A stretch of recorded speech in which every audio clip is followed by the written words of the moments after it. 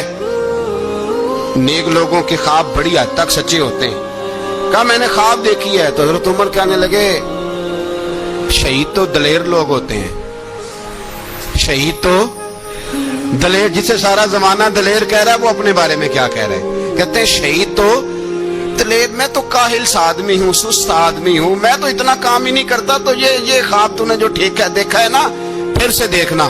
تو ابو بکر صدیق فرمانے لگے عاجزی نہ کر، انکساری نہ کر، تو جو کہہ رہا ہے ٹھیک کہہ رہا ہے، لیکن مجھے سن کے شکر بھی ہوا ہے اور افسوس بھی ہوا ہے۔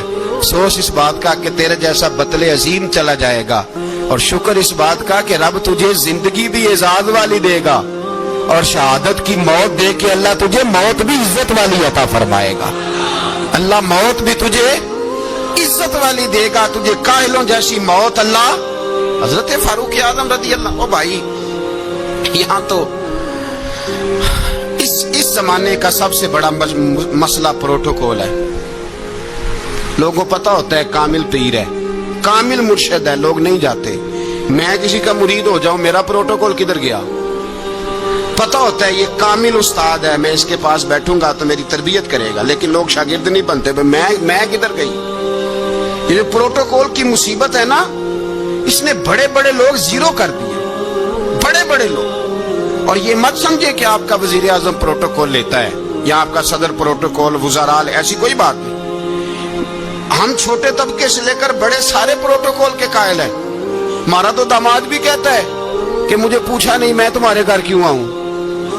ہمارا تو بھائی ہر شخص اعلان کرتا ہے پروٹوکول کا، فلانے نے عزت نہیں دی تو واپس آ جاؤ، فلانے نے سلوٹ نہیں کیا تو واپس آ جاؤ۔ لوگ جہاں سلوٹ کرنا چاہیے وہاں بھی سلوٹ کرانے کے قائل ہیں۔